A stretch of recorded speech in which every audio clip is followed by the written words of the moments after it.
Good morning. Is it still morning? It is still morning. Good morning, everybody. Welcome to this week's Ask Shelly segment. It's about 11:58. I'm just going to give people some time to log on in. We're going to get started right at 12, which is a time where people are working.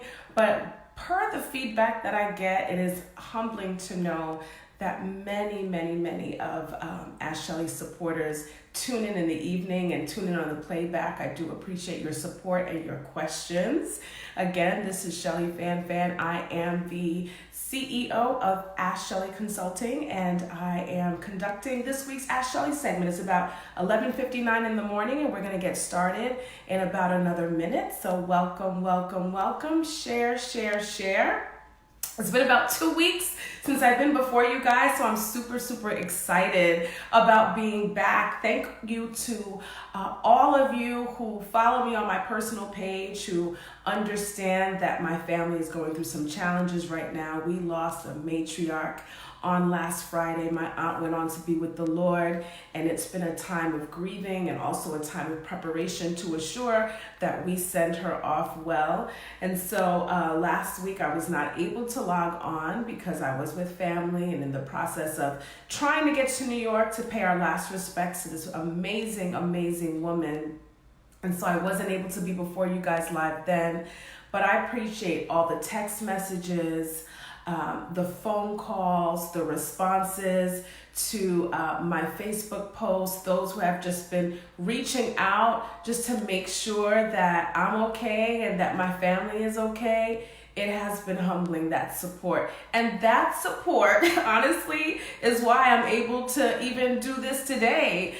It's been a really tough time, very tough time. This was an unexpected loss for our family, but we are healing and we are going through the motions, and I thank each and every one of you for your love and for your support. It is amazing what one text message will do, honestly. So again, I thank each and every one of you. So it is 12:01. Welcome to this week's Ask Shelly segment. My name is Shelly Fan, and I am your emotional intelligence expert. I am the CEO of Ask Shelly Consulting, where we specialize in taking corporations, large and small businesses, ministries, families, and even individuals to their next level through the provision of psychoeducation. If you do anything that involves a human being, it is important to know what makes us tick, what makes us think the way we think, what makes us decide the way we decide, what makes us love the way we love. How do you keep your staff motivated, your team members motivated, aligned? How do you minimize conflict within the workspace? How do you deal with toxic, passive-aggressive employees? All of the above. And we have the privilege of working with owners and human resources departments to teach psychoeducation and how they can maximize performance within the workspace.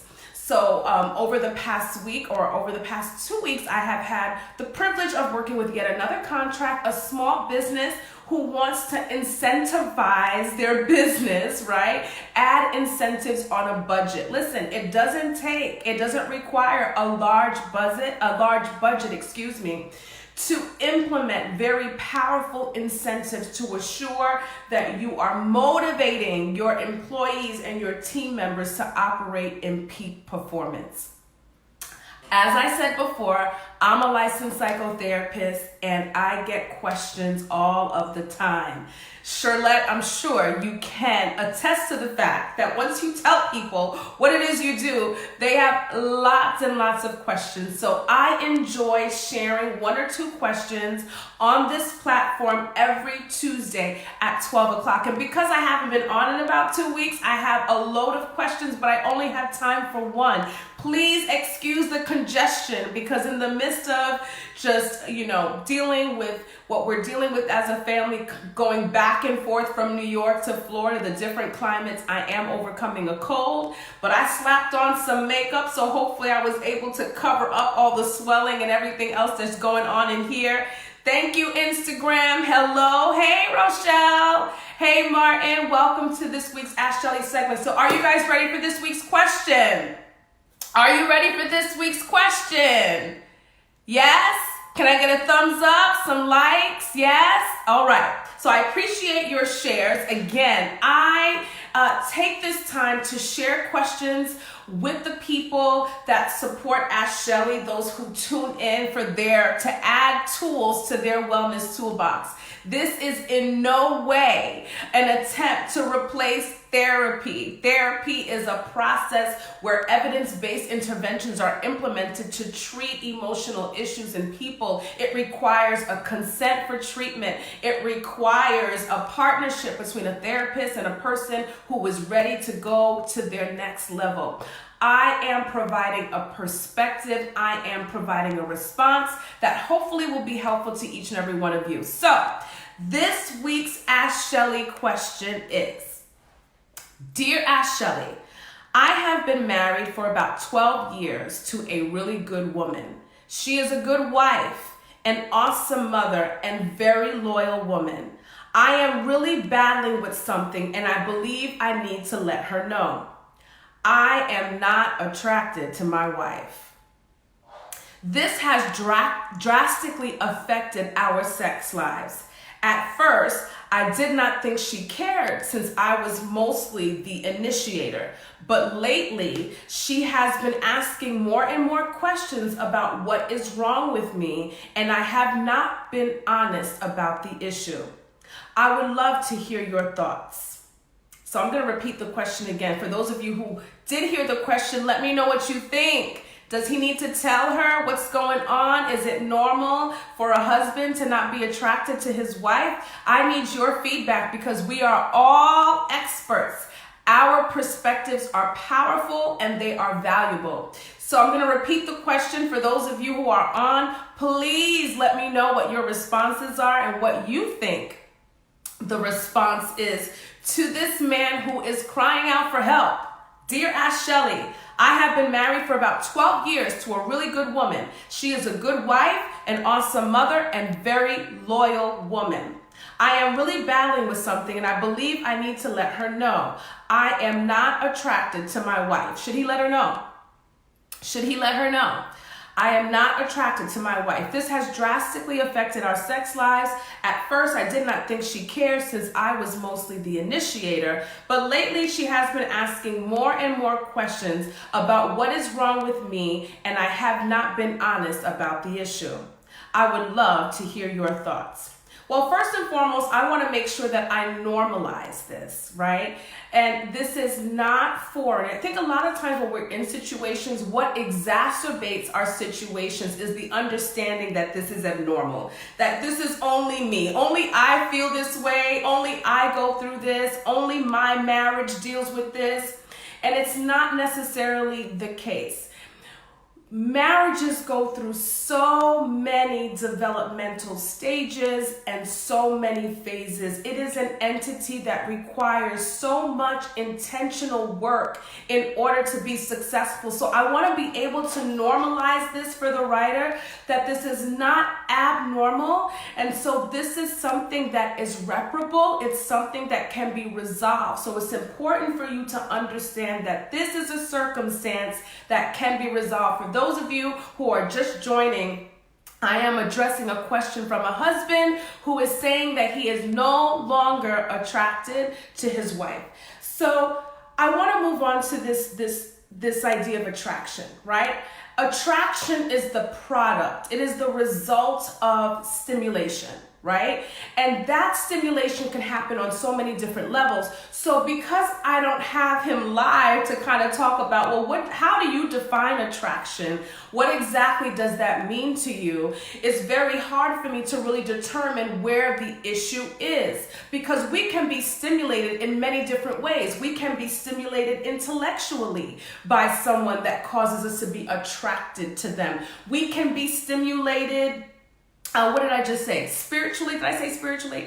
I have a cold, y'all. I'm a little absent-minded, but we can be stimulated spiritually. That causes us to be somewhat attracted to someone. We can be stimulated physically. We can be stimulated intellectually. We could be stimulated all of the above and have total, aggressive attraction towards someone as a result of that. Sometimes attraction can be suppressed when you're stimulated in one area and not the other. A perfect example is someone that is stimulated physically by someone, but may not be stimulated intellectually. Like, you fine, but you dumb.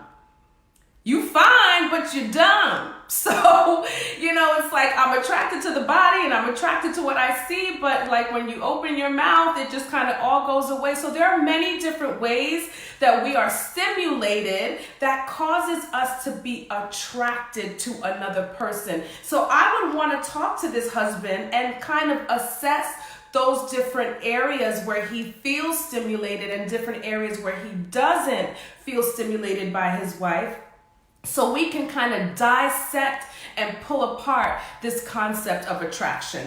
For those of you who are on, I would love your feedback. This is a husband who is saying he is no longer attracted to his wife. I want to hear what you have to say. You diagnose the issue. We are all experts together. Okay, so we talked about normalizing it. This is not something that's completely abnormal. This doesn't mean that your marriage is over. It doesn't mean that there is no hope. There is hope. There is healing. So we need to normalize that. The next thing is understanding attraction. It is the product, right, of different types of stimulation. We have to understand how we are stimulated. Sometimes I deal and work with people who are not really clear about how they are stimulated. And so that's something that we really need to bring awareness to. Like, I dealt with a professional woman who found herself constantly being stimulated by men who were considered the bad boys, right? The ones who don't necessarily go with the grain, but go against the grain. She had absolutely no awareness. And it's important to be very clear about how you're stimulated, so that you're able to overcome unhealthy attraction, okay? All right, so moving on.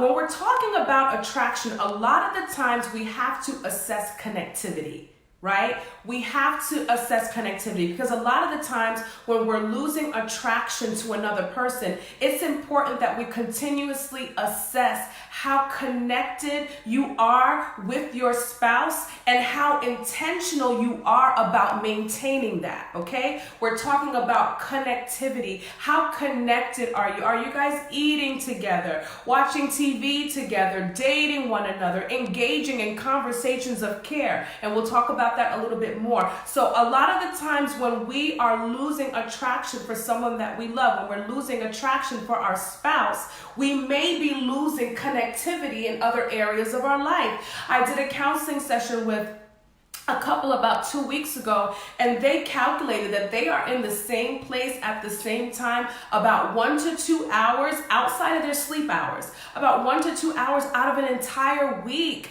Right there, we're seeing where there is no connectivity between the two. And a lot of times when you're losing connectivity, you are also losing, or you can potentially lose attraction as well. So we want to make sure that we are assessing the ways in which this couple is being intentional about their connection. So one of the things that I had talked about in one of my past lives, and I don't want to regurgitate it, but it's very important to bring this back up again, because if we're talking about attraction from a sexual perspective, right? And it seems like he's talking about sexually because he's saying he no longer initiates, and she's kind of like, what's going on? Sexual intimacy, sexual satisfaction, all of the above happens in 3 different zones. You guys remember that? If you logged on at that time and you heard that lesson, I'd love for you to let me know what those 3 zones are. Win yourself a 45-minute free session with Ask Shelly. So there are 3 different zones when it comes to sexual gratification, sexual intimacy, attraction, all of the above. That's cold, warm, and hot. That's the cold zone, warm zone, and hot zone. So a lot of the times when we're wanting hot zone to be steamy and we're really looking for that because we've lost that somehow in our marriages, we have to be able to understand that most of the time it's things that we are not doing in the cold zone that affects what happens in the hot zone. So just very quickly, The cold zone is where we have specific practices that really promote connectivity, right? So in the cold zone, we're being intentional about family time.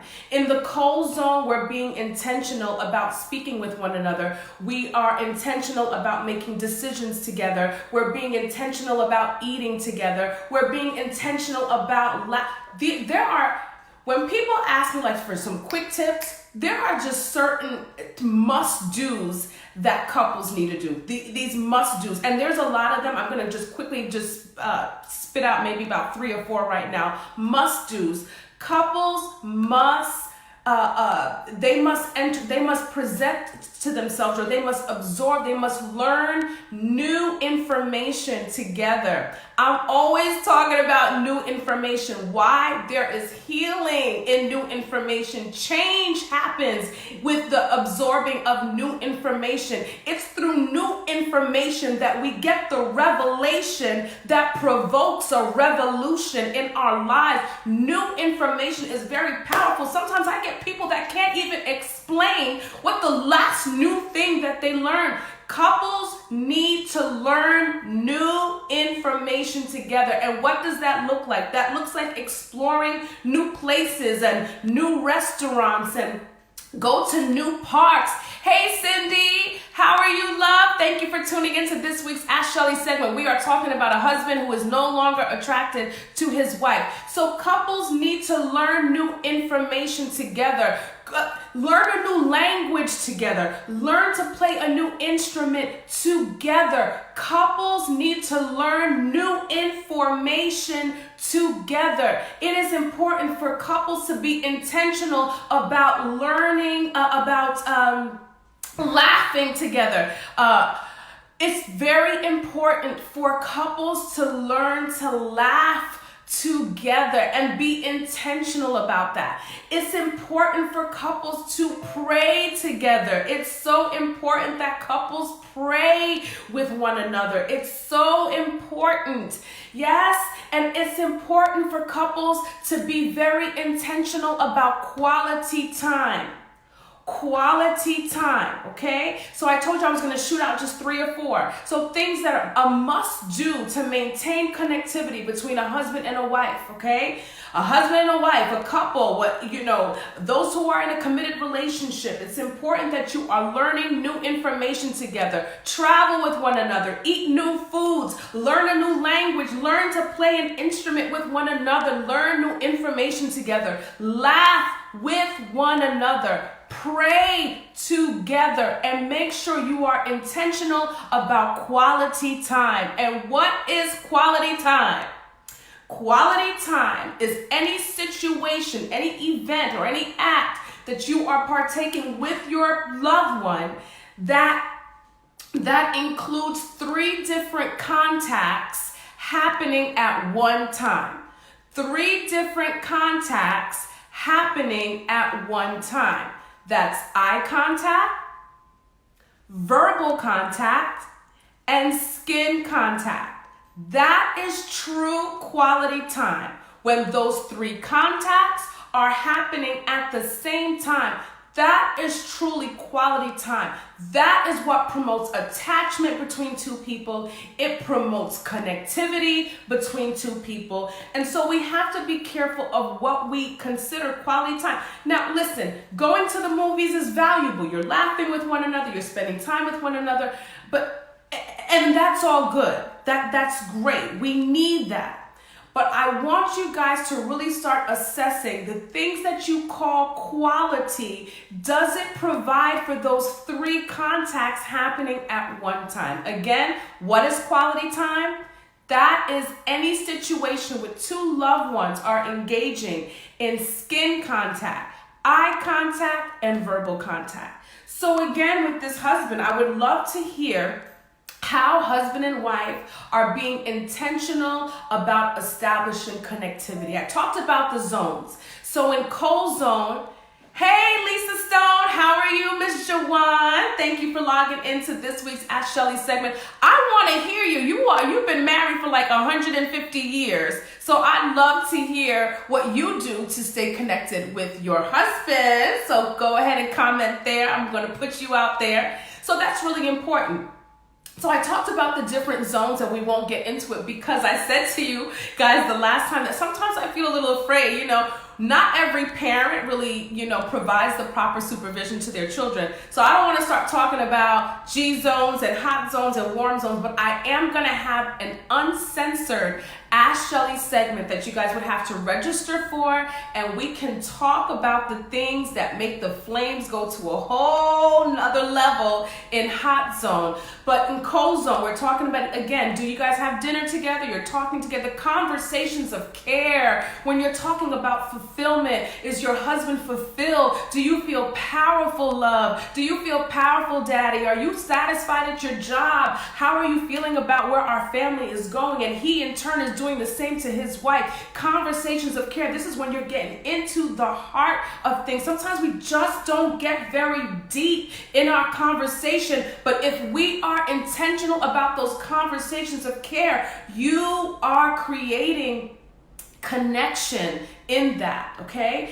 And then, so that's cold zone. Those are the everyday practices that promote connectivity. In warm zone, this is when we start to really, get that skin to skin contact going. We're talking about a lot of massaging and warmth and the flirtatious text messages and possibly photos, depending on what the culture is in your marriage. And the warm zone is just kind of, it creates that more physical contact with the person that you love, and this is a zone where it doesn't necessarily include children and anybody else. In cold zone, right, you may go out with other family members, with other couples. Warm zone is really a zone where it really is just husband and wife, or the couple, the two that are in the relationship together. It really is about what you guys are doing to keep the flame going. And then of course, hot zone is when we start talking about how we are stimulating all of our senses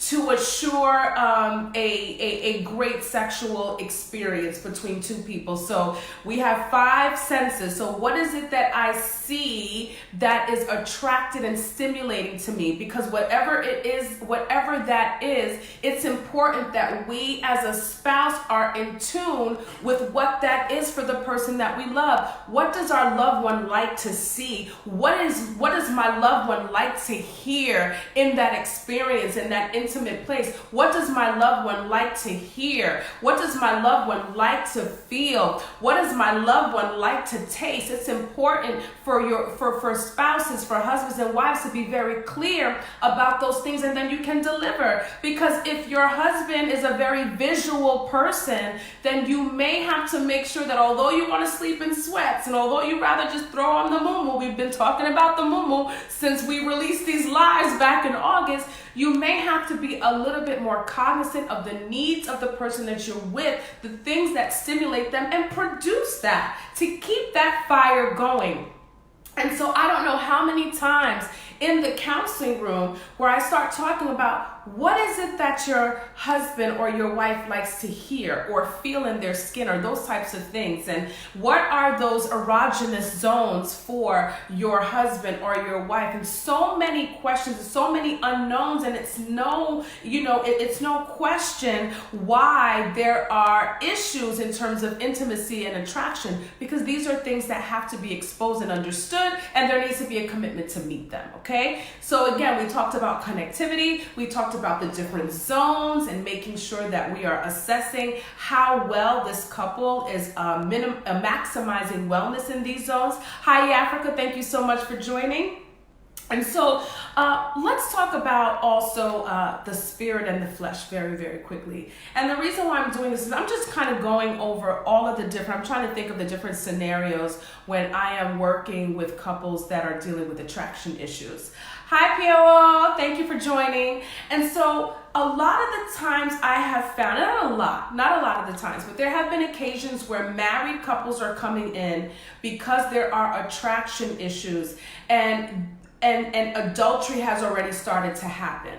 And we have to understand that adultery happens on many different levels. It happens on in a range, okay? It's in a range. So you can have a whole bunch of people in one room and you can have 100 people in one room and 100 definitions of what cheating is, what adultery is, right? And that is because it actually happens on a spectrum.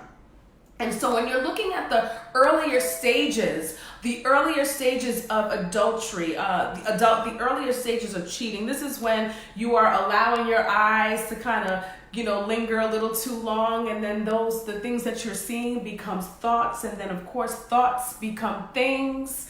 Thoughts become things. This is why we have to be powerful enough to take dominion over the things that we are thinking, because thoughts do become things. So one of the things that I like to do when I am working with couples that are dealing with attraction issues is really assess, are we still committed to this marriage? Because if there is adultery happening, then we have to address that. We have to address that. That could be the reason why you're no longer attracted to your wife, because you are engaging in other sexual activity with other women. And we have to be able to be honest about that. So, because, exposing, healing doesn't happen after the truth is exposed. So people who lie delay the process of healing because you're not being honest. If healing cannot happen, if exposure doesn't happen, then how can healing happen if the exposure is what triggers that? So it's important to be honest about where we are. Now listen, commitment is a very spiritual thing. Commitment is a very spiritual thing. To be with one person until death do you part is a very spiritual thing. It requires a lot of self-discipline. I'm not saying it's only spiritual, but because the point that I'm trying to make is that when we're talking about the spirit and the flesh, whatever you're feeding is going to be what leads the parade. Right? Whatever you're feeding is going to be what leads the parade. So because commitment and staying united and on one accord with your wife is a very spiritual thing, I would have to assess how much this husband is feeding his flesh, right? And not his spirit. Because when you start feeding your flesh, you start to realize that your flesh is all of a sudden having a lot more power than usual, okay? And so what does that look like? What you're watching on television, the time that you spend with people, who are you engaging in conversation with? Who are you allowing into that space? How are you directing your energy? Because if you're taking energy to interacting with other women and lusting after other women, then you're taking energy that can be put toward the healing of your marriage and addressing this attraction issue to a different place. And so we have to be honest about who's leading the parade right now. This may be a phase where your flesh is in full operation because you're not doing the things that you need to do to really build your spirit. There's so many different things there. So from a spiritual perspective, and of course, because I am an ordained minister, I always have to bring in the spirit piece because it's very huge. And so what are you feeding right now? What are you feeding? Are you feeding your spirit? Are you feeding your flesh? And how can we starve our flesh so we can redirect our energy into building our spirit to really work on a union that we believe is grounded in God, right? And so these are the things that I would assess with the person who is asking the question. And again, these may not be answers. These may be things for you to ponder on, things for you to consider. And I definitely encourage you to seek counsel. You and your wife do not have to go through this alone. You have to first make sure that you're able to tell her, and it may be something that you want to tell her in a mediated environment. You may want that to be you may elect that because it's a more safe place for you to be able to tell her how you have been feeling, assure her that you love her, assure her that it's something that you want to work on. If you're writing me, it's because you have a motivation to address it. And I think it's an amazing place to start. Counseling is an amazing process for couples or for anybody who's experiencing some emotional issues or undesired emotional states that they want to overcome, or they have desired outcomes and they need guidance on how to get there. That's what counseling is about. You can reach me at info@ashshelly.com, which is where you emailed. You can also reach me at www.ashshelly.com. While a lot of what I do under Ask Shelly is consulting with businesses, I also have a practice, Harmony Mental Health and Behavioral Services, and I would love to work with you and your wife because there is an answer. The fact that you are not attracted to her does not mean that it is the end. Lisa Stone says, Shelly Fan, it is hard. I would say that you have to demonstrate all the zones that you spoke on. Absolutely. We have to maximize our wellness and what we are doing in all those zones. You cannot expect to have hot, steamy sex without the other practices that need to happen in the cold zone and the warm zone. So we're talking about attraction. It's so much more than just I look at my wife and I'm not really attracted to her. There's so many other things involved. I do want to say this.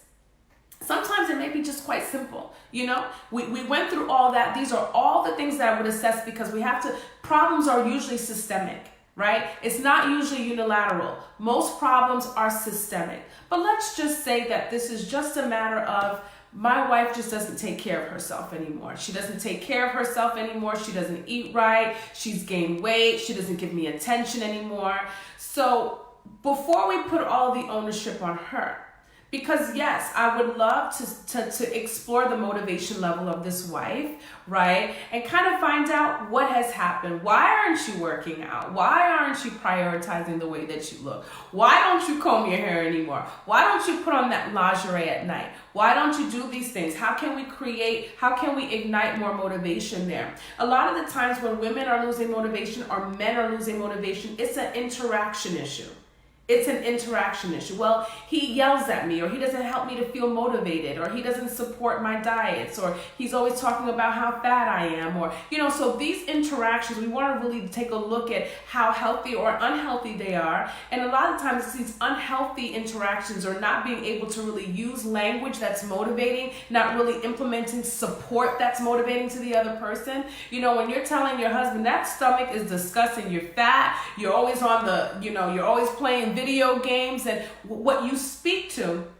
So, oh boy, it's 12:30. So what you attend to will continue. What you attend to will continue. We have spoken about this on so many previous lives. What you attend to will continue. So if you are attending to the weight gain, if you are attending to the undisciplined eating, if you are attending to the game playing, if you are attending to the laziness, if you're attending to all the things that you do not want to see, that is what will continue. We have to be able to learn how to motivate the people that we love.